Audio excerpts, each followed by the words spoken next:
सहस्रशीर्षं देवं विश्वाक्षं विश्वशम्भुवं विश्वं नारायणं देवमक्षरं परमं पदम् विश्वतः परमां नित्यं विश्वं नारायणगुं हरिम् विश्वमेवेदं पुरुषस्तद्विश्वमुपजीवति पतिं विश्वस्यात्मेश्वरगुं शाश्वतगुं शिवमच्युतं नारायणं महाज्ञेयं विश्वात्मानं परायणम्।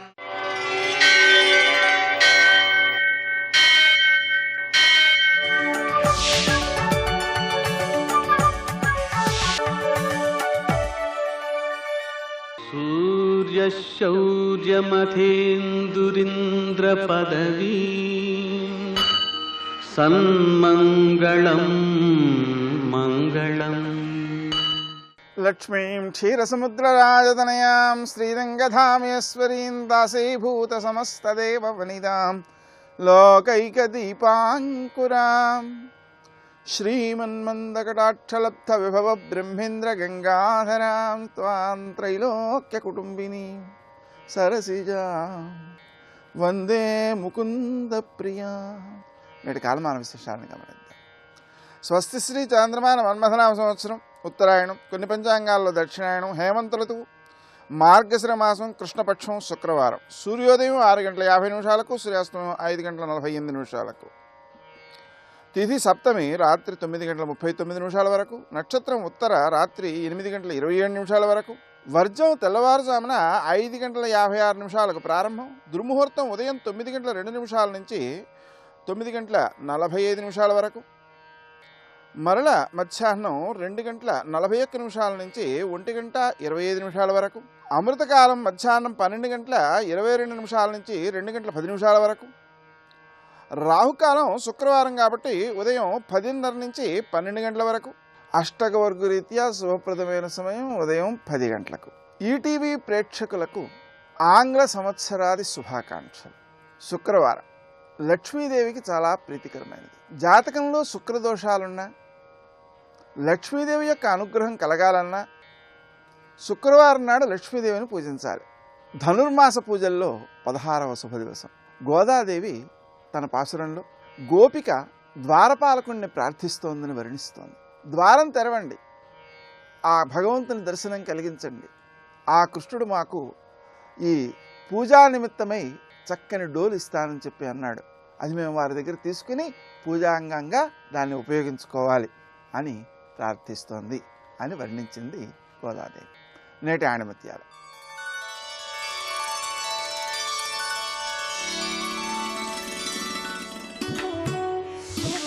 ప్రాపంచిక శూరత్వం ఉన్నవాడు ధైర్యాన్ని చావులో చూపిస్తాడు, ఆధ్యాత్మిక శూరత్వం ఉన్నవాడు ధైర్యాన్ని బ్రతకడంలో చూపిస్తాడు.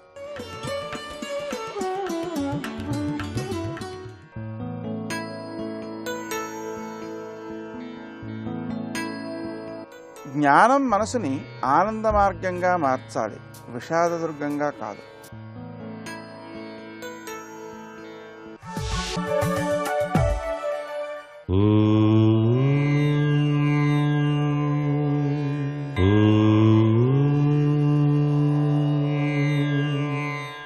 ఓం నమో నారాయణాయ, ఓం నమ శివాయ, శ్రీమాత్రే నమః.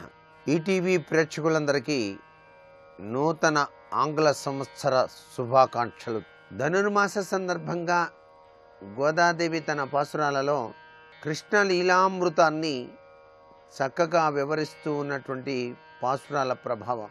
ఈ పాసురాల తత్వచింతన మనిషికి ఉల్లాసాన్ని, అదృష్టాన్ని కలిగింపజేస్తుంది. అంతేకాకుండా లక్ష్మీ కటాక్ష సిద్ధిని కూడా ప్రసాదింపజేస్తుందని శాస్త్రం. అందుకనే సువర్ణ మంత్ర పుష్పం చదివినట్లుగా ఆ పాసురాలను చదివేటువంటి తీరుతెనులు అద్వితీయంగా కనిపిస్తాయి. ఆండాళ్ళమ్మ తల్లి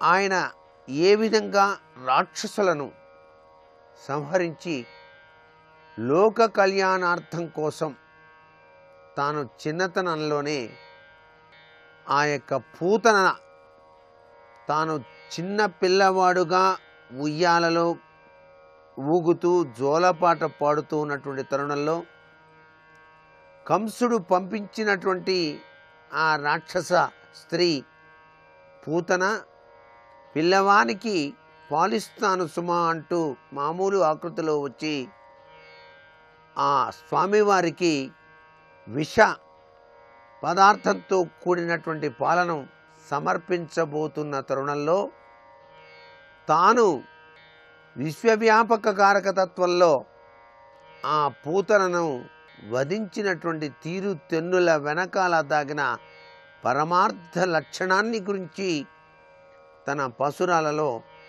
అద్భుతంగా వర్ణించి చిన్ని కృష్ణుడి లీల అనిర్వచనీయమైనటువంటి ధైర్యానికి నిదర్శనమే అని అభివర్ణించినటువంటి విశేషాంశం తన పాసురంలో వివరించింది. సర్వే జనా సుఖినో భవంతు.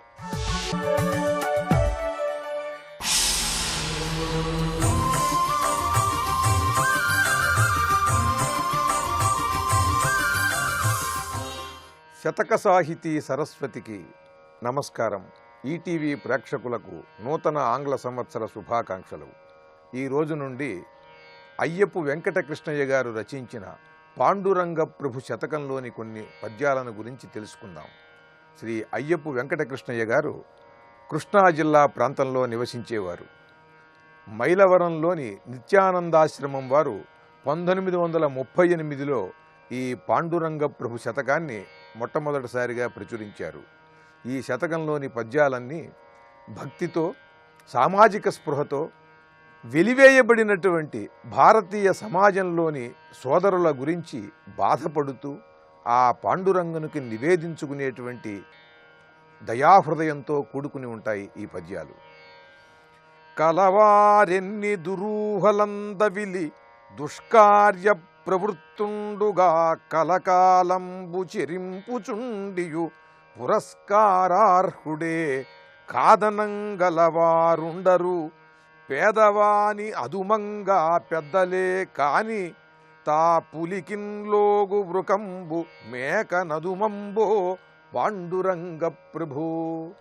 ఓ పాండురంగ ప్రభు, ఈ భారతీయ సమాజం చాలా బాధాకరమైనటువంటి స్థితిలో ఉన్నది, దారుణమైనటువంటి పరిస్థితిలో ఉన్నది. ఒక పక్కన పరాయి దేశం వారు వచ్చి చిత్ర విచిత్రాలుగా తమ రాజకీయ ప్రాబల్యంతో, కుతంత్రాలతో ఈ దేశాన్ని ఆక్రమించి వారు పరిపాలిస్తూ కులాల పేరిట ఈ సమాజాన్ని విడదీస్తుంటే, ఇక్కడ ఉన్నటువంటి పెద్దలు జ్ఞానం లేక ఇక్కడ ఉన్నటువంటి సాటి వారిని అంటరాని వారిగా పరిగణిస్తున్నారు. వారికి ఆలయాల్లోకి ప్రవేశాన్ని కల్పించటం లేదు. ఇది చాలా దారుణంగా ఉంది. కలవారెన్ని దురూహలందవిలి దుష్కార్య ప్రవృత్తుండుగా కలకాలంబు చెరింపుచుండియు పురస్కారార్హుడే. బాగా ధనం కలిగిన వాడు, పలుకుబడి కలిగిన వాడు ఎన్ని దుర్మార్గాలు చేసినా సరే ఎల్లకాలము కూడా అనేకానేక సన్మానాలకి వాడిని అర్హుడిగా భావిస్తున్నారు. వాడికి సత్కారాలెన్నో కట్టబెడుతున్నారు. కాదనంగలవారుండరు, ఎవ్వరూ కూడా అదేమిటి అని ప్రశ్నించేవాడు లేడు. అదే పేదవాళ్ల విషయంలోకి వచ్చేటప్పటికీ పేదవాని అదుమంగా పెద్దలే, అందరూ కూడా పెత్తనం చూపిస్తారు. పేదవాడి విషయంలోకి వచ్చేప్పటికీ వీరిట్టా ఉన్నారు, వారట్టా ఉన్నారు, అట్టా చేయకూడదు, ఇట్లా చేయకూడదు అని. కానీ ధనం కలిగిన వాడు ఎన్ని దుర్మార్గాలు చేసినా వాడికి ఎన్నో సన్మానాలు చేస్తున్నారు. తా పులికిన్లోగు వృకంబు మేక నదుమంబో పాండురంగ ప్రభు. పులిని చూచి భయపడి పక్కకి తొలగిపోయేటువంటి తోడేలు మేక విషయం దగ్గరికి వచ్చేటప్పటికి దాన్ని గదమాయిస్తుంది, దాన్ని అదుపు చేయాలని ప్రయత్నం చేస్తుంది. మరి పులి విషయంలో ఏమైంది ఈ పెద్దరికం అని అంటే, పులి తనకన్నా బలం కలిగినది, క్రూరమైనది కనుక దాని జోలికి వెళ్ళటం లేదు. అదేవిధంగా భారతీయులలో బ్రిటిషు వారిని ఎదిరించేటువంటి శక్తి సామర్థ్యాలని దాన్ని చూపించకుండా పరాయి పాలనని ఇక్కడ నుండి తరిమి కొట్టి వారిని పరాయి దేశస్తులని వారి దేశాలకి వెళ్ళేలా చేయకుండా ఇక్కడ ఉన్నటువంటి వారి మీద మాత్రం వీరు దౌర్జన్యం, దాష్టీకం చేస్తున్నారయ్యా అంటూ బాధపడుతూ సామాజిక స్పృహతో ఆ పాండురంగని పైన ఎనలేని భక్తితో ఇక్కడి ఈ సమాజ విషయాలన్నీ కూడా పాండురంగనికి నివేదిస్తూ ఈ సమాజాన్ని ఉద్ధరించమని కోరుకుంటూ అద్భుతమైన పద్యరచన చేసి గొప్ప శతకాన్ని మనకు అందించిన పండిత కవులు, సామాజిక స్పృహ కలిగిన కవి వరేణ్యులు శ్రీ అయ్యపు వెంకటకృష్ణయ్య గారు రచించిన పాండురంగ ప్రభు శతకంలోని మరి ఒక పద్యం గురించి రేపు ఉదయం తెలుసుకుందాం. ఓం నమో నారాయణాయ. కృష్ణ ముకుంద మురారి జయ గోవింద బృంద విహారీ కృష్ణ ముకుంద మురారి జయ కృష్ణ ముకుంద మురారి. శ్రీ విష్ణు చిత్తకులనందన కల్పవల్లీం శ్రీరంగరాజ హరిచందన యోగ దృశ్యాం సాక్షాత్ క్షమాం కరుణయా కమలామివాన్యాం గోదామనన్యశరణశరణం ప్రపద్యే గోదాం అనన్యశరణశరణం ప్రపద్యే. శివాయ గురవే నమః. శ్రీమాత్రే నమః. శ్రీ విష్ణురూపాయ నమః శివాయ. శ్రీ గోదారంగనాథాభ్యాం నమః. శ్రీవ్రతమైన తిరుప్పావైలో భాగంగా 15 పాసురములు పూర్తి చేసుకుని మార్గళి వ్రతంలో 16వ రోజు 16వ పాసురాన్ని అమ్మ అనుగ్రహిస్తున్నది. ఇక్కడ నందుని మనం కీర్తిస్తే నందనుడు సంతోషిస్తాడు. ఆ కారణం చేత ఇక్కడ నందుని గొప్పతనాన్ని చెప్తూ నందుని ఇంటి కాపలాదారుని బతిమాలుతున్నారు. ఎందుకంటే ముందు కాపలాదారు తలుపు తెరిస్తే లోపలికి వెళ్ళగలం. అలా ద్వారపాలకుడు ఇక్కడ చెప్పబడుతున్నాడు. ఇది నిజానికి భగవంతుల్లోకి ప్రవేశించే ముందు మనకి అర్హతని చూసేవాడే ద్వారపాలకుడు. సరైన అర్హుల్ని చేసేవాడు, అర్హతని చూచి లోపలికి ప్రవేశింపజేసేవాడే ద్వారపాలకుడు. ఇక్కడ మనకు ఆచార్యుల బలంతో వచ్చాం గనక అర్హులమవుతాం. తప్పకుండా ఆ అర్హతని చూపించి మనం లోపలికి పంపించేటువంటి ఒక కాపలాదారు అక్కడున్నాడు. ఆయన్ను ఉద్దేశించి పలుకుతున్నటువంటి పాసురం ఇది.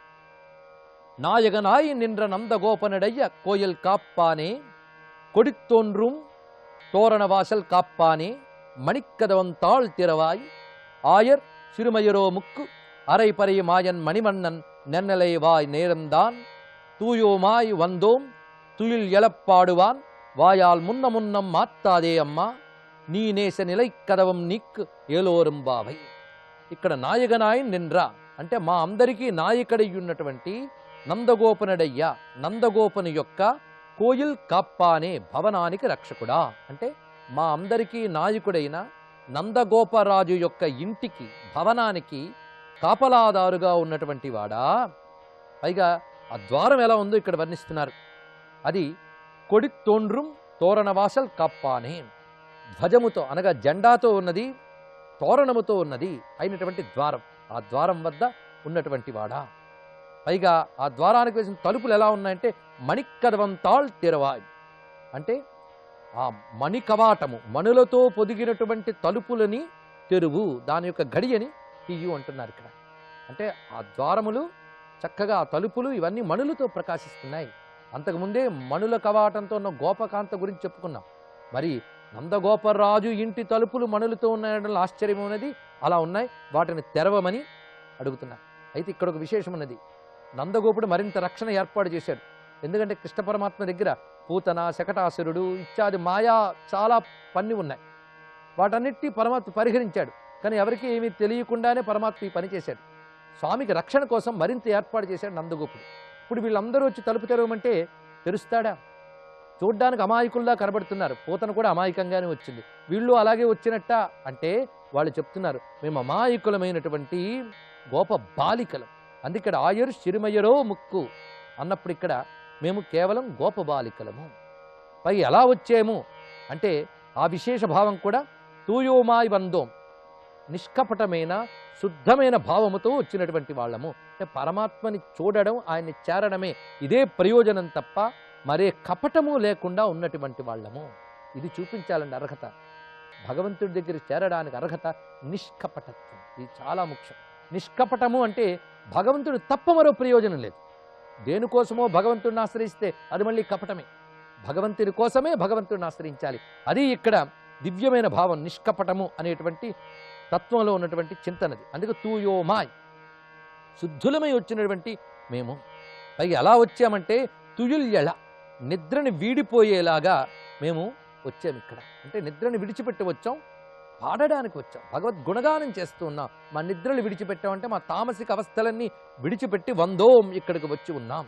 నువ్వు ముందే వీలు కాదు అని చెప్పకయ్యా, మమ్మల్ని దయచేసి అనుగ్రహించు. అయితే మీరు సిద్ధపడితే చాలా, లోపల ఉన్నవాడు ఒప్పుకోవాలి కదా అంటే ఆయన ముందే మాకు మాట ఇచ్చాడన్నారు. ఎంత చక్కటి మాట చూడండి ఇది. ఏమిటా మాట అంటే, అరై పరై మాయన్ మణివన్నన్ నెన్నెలై వాయ్ నేరందాన్, మాకు దివ్యమైన పరవాద్యమును అనుగ్రహిస్తాను అని చెప్పి ఆ మణివర్ణుడు మాకు నిన్ననే మాటిచ్చాడు. నిన్నలే వాయ్ నేరందాన్, నిన్ననే అంటే గతంలో అని అర్థం. మమ్మల్ని ఆయన అనుగ్రహిస్తాన్నాడు, మీరు వ్రతం చేస్తే మిమ్మల్ని అనుగ్రహిస్తానని చెప్పాడు ఆయన. ఇలా ఆశ్రయించాం మేము. మాకు దివ్యవాద్యం ఇస్తానన్నాడు, అంటే పరమును అనుగ్రహిస్తాను అని చెప్పాడు ఆయన. ఎవడాయన? మాయన్ మణివన్నన్, మాయావి అయిన మణివన్నుడు. ఆ దివ్యమైన భవనంలో ప్రవేశించాలని ద్వారపాలకుడిని అడుగుతున్న అమ్మకు నమస్కారం చేసుకుంటూ ఆండాళ్ తిరువడిగలే శరణం. కరోతి యా బిభర్తి యా నిహంతి యా జగత్త్రయం సమంతతో విభాతి యా న దృశ్యతే క్వచిచ్చయా. నమో దేవ్యై మహాదేవ్యై శివాయై సతతం నమః.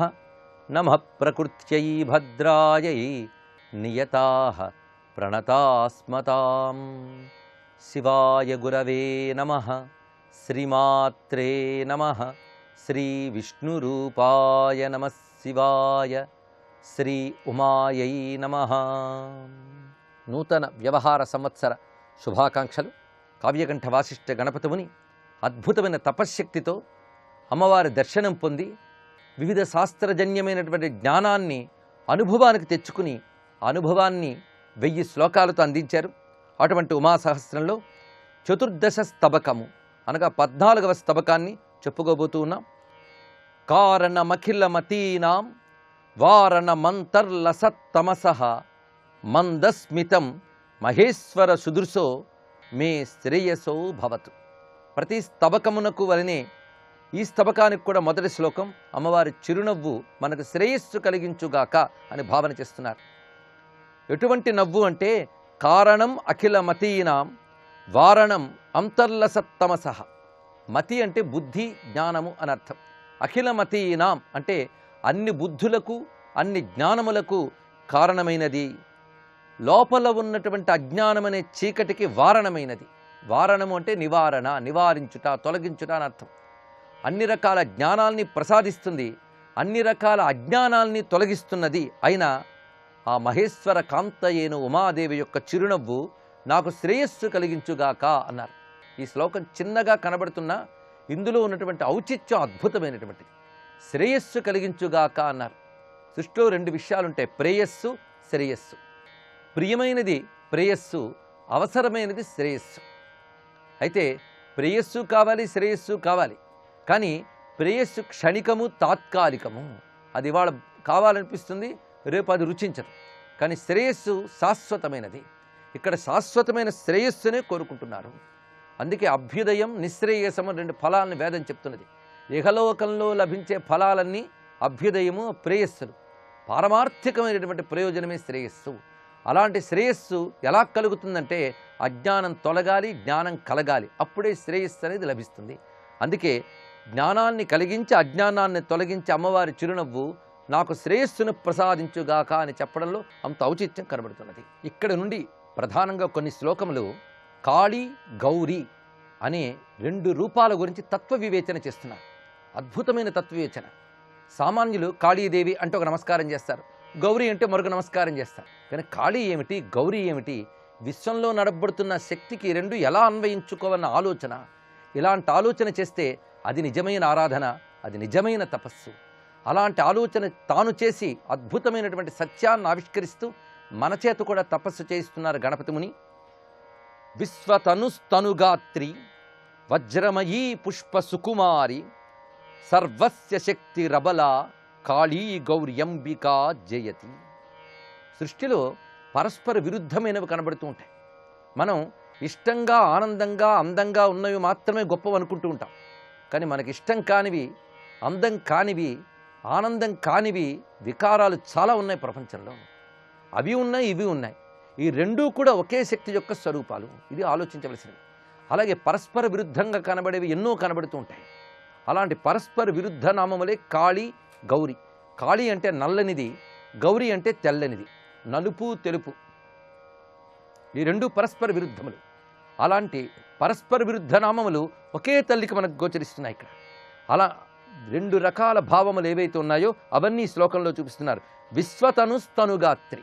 విశ్వతను అంటే విశ్వమంతా శరీరము కలిగిన అమ్మవారు సన్నని రూపం ధరించి సుకుమారంగా గోచరిస్తున్నారు. విశ్వతను అంటేనే సమస్తము ఆవిడ శరీరము అంటే ఎంత పెద్ద శరీరం. కానీ గౌరీదేవిగా విలాసముగా ఆ తల్లి ఒక పరిమితమైన రూపంలో గోచరిస్తున్నారు. ఆశ్చర్యం. అపరిమితమైన విశ్వము ఆ తల్లి యొక్క శరీరమే, పరిమితమైన దివ్యమంగళ విగ్రహము ఆమె యొక్క రూపమే.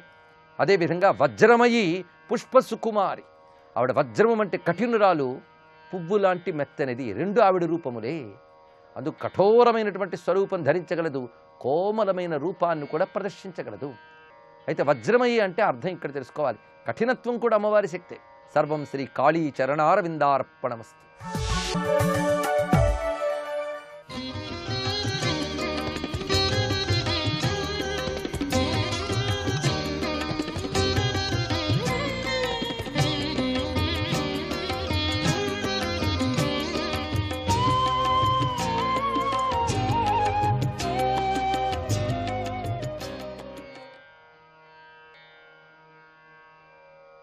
శ్రీ మహాగణపతే నమః.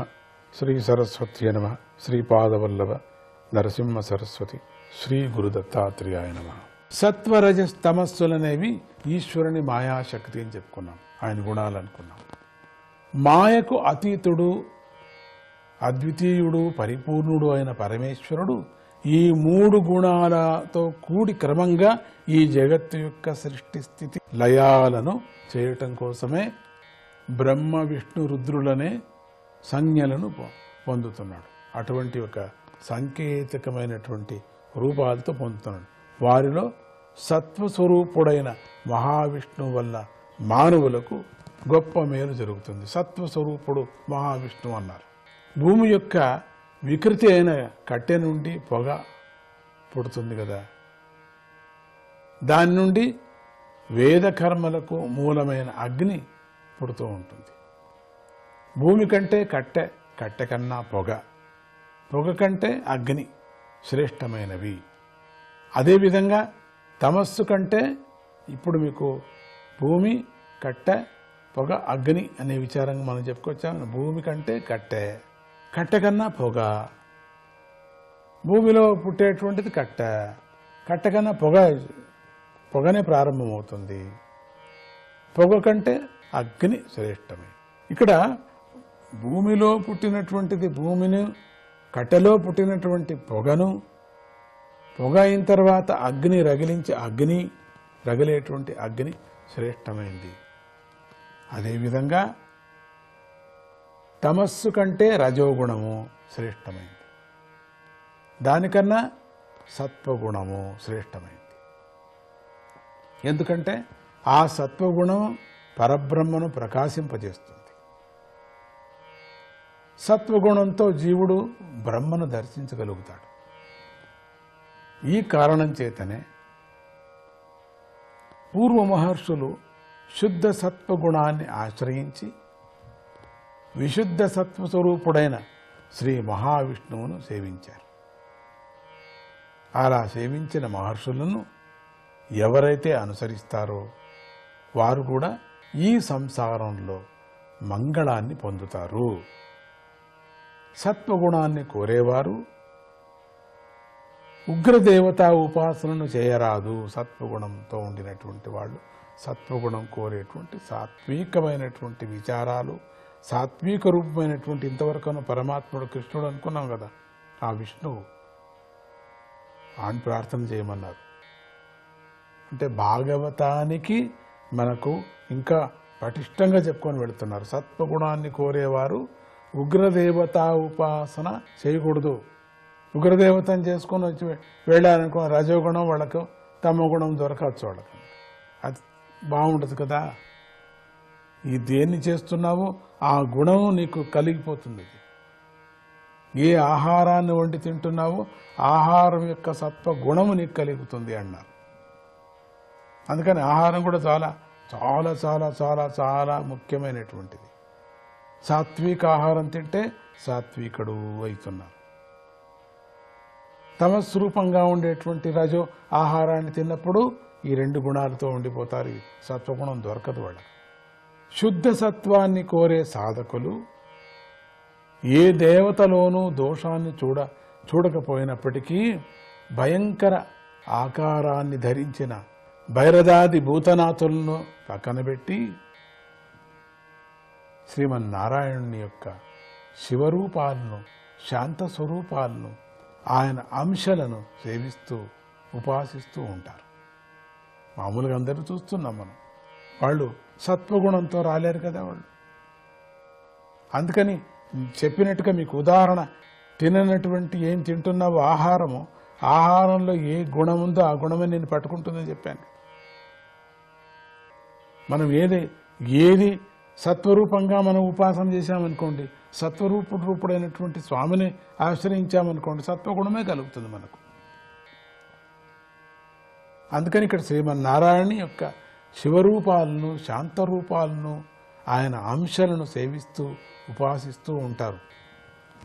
సత్వగుణం కావాలన్నవారు. రజస్తమో గుణాలు ప్రధానంగా గలవారు వాళ్ళేం చేస్తారు? ఐశ్వర్యము, అధికారము, సంతానము మొదలైన వాటిని కోరుతూ తమ స్వభావానికి సరిపోయే పితృదేవతలను, భూతాలను, ప్రజాపతులను ఆరాధిస్తూ ఉంటారు. రజోగుణంతో తమో గుణంతో చేరినటువంటి వాళ్ళు ఎక్కువ దీని ప్రపంచానికి అతకపోయి, కామక్రోధాలకు అతకపోయి, అవే మాకు పెద్దవి, అదే వంశాభివృద్ధి చేస్తున్నాయి, అట్లనే ఈ వంశాభివృద్ధిని, ఈ యొక్క ఆస్తిని, ఈ యొక్క అధికారాన్ని కాపాడుకుంటూనే ఉండాలా, ఇట్లనే వెళ్ళాలా. వాళ్లకు పరమాత్ముడి తత్వం మీద ఏదో భక్తిగా ఉన్నారంతే. కానీ ఆ భక్తి ఏ భక్తి? కేవలం వ్యాపార భక్తిలో ఉంటారు వాళ్ళు. ఎప్పుడు ఏదన్నా నేను ఇస్తే ఇది ఇస్తారు, నా పేరుతో బోరుడు నా మీద రాసి అన్నదానం అని రాయండి, ఫలానా చెన్నబసయ్య రాయండి అట్లా అని రాస్తారు. కానీ దాని నుంచి ప్రయోజనం ఏంటి? ఈ ప్రపంచంలో నీకు మంచిది, మంచి కీర్తి, మంచి పిల్లలు, మంచి అంటే పెద్దదిగా జరిగిపోతుంది. కానీ వాళ్ళు ఈ సత్వగుణానికి రావాలంటే ఇవన్నీ, ఈ దేవతలను అంటే క్రూరమైనటువంటి దేవతల పూజ ఇవన్నీ వదలమంటారు. నీకు సత్వగుణం కావాలంటే ఇవన్నీ చేస్తూ సత్వగుణం ఎక్కడొస్తుంది? చాలామంది స్వామి దగ్గర వస్తూ ఉంటారు. వాళ్ళంతా కూడా ఏదేదో కోరికలు, ఎంతెంతో కోరికలు కోరుతూ కొనాక నాకు మనశ్శాంతి కావాలా, నాకు మోక్ష ప్రాప్తిని ఇప్పించండి అంటే ఏది యంత్రమా, మంత్రమా, లేక అదేనా వెలకు దొరికేటువంటి ఒక పంచారంగంలో దొరికేటువంటిదే? ఏమని చెప్పాలి వాళ్లకు నేను? మీరు ఇవన్నీ వదిలేయండి, ఈ డబ్బంతా వదిలేయండి, ఈ పెద్ద ఇల్లు వదిలేయండి, ఈ సంతానాన్ని వదిలేయండి అని ఏం చెప్పగలరు? చెప్తే వదులుతారా? నన్నే వదిలేస్తారు కానీ వాళ్ళు ఇవన్నీ వదలరు. ఏదో అల్పస్వల్పంగా దగ్గరికి వచ్చి గురుదర్శనానికి వస్తున్నా అది లేకోకుండా నేను చేసినట్టు అవుతుంది వాళ్ళు. అందుకని నిదానంగా నచ్చ చెప్పాలి. అది కాదండి, రేపు పొద్దున ఇట్లా భాగవతం పారాయణం ఉందండి, వచ్చి వినండి అని నిదానంగా చెప్పాలి. ఆ భాగవతం వింటే మీకు కొంచెం అబద్ధం కూడా చెప్పాల్సి వస్తుంది. ఆ లైన్కు దొరకని వాళ్ళు రావాలా అనే దృష్టితో మీరు ఆ భాగవతం వింటే మీకు మంచి జరుగుతుంది, ఆ పోయినటువంటిది దొరుకుతుంది, మీకు ఈ అధికారం అట్లే ఉంటుంది అని కృష్ణుడి మీద బరువేసి నేను అబద్ధం చెప్తున్నాను, వీళ్లకు మంచి మార్గం రావాలనే దృష్టి అంతేగాని ఇంకేది దీంట్లో ఏమీ లేదు. కానీ రావచ్చు వాళ్ళకు. ఒకవేళ రాదనుకోండి, నేను చెప్పేదంత అబద్ధం అయిపోతుంది. అప్పుడు నువ్వు చేసిన దానికి 10 మందికి అన్నదానం చేశారండి, వదిలేసేయండి, దానికేం లేదు, ఇట్లా చెప్పాల్సి వస్తుంది. అందుకని చాలా చాలా కష్టము. ఈ రజోగుణంతో తమో గుణంతో నిండినటువంటి వాళ్లకు మోక్షం సత్వగుణాన్ని విచారంగా చెప్పటం అనేది ఒక పెద్ద తపస్సు, పెద్ద యోగము. వాసుదేవ పరావేద వాసుదేవ పరామఖ వాసుదేవ పరాయోగ వాసుదేవ పరా క్రియా వాసుదేవ పరం జ్ఞానం వాసుదేవ పరం తపః వాసుదేవ పరో ధర్మో వాసుదేవ పరా గతిః. నమో నారాయణ.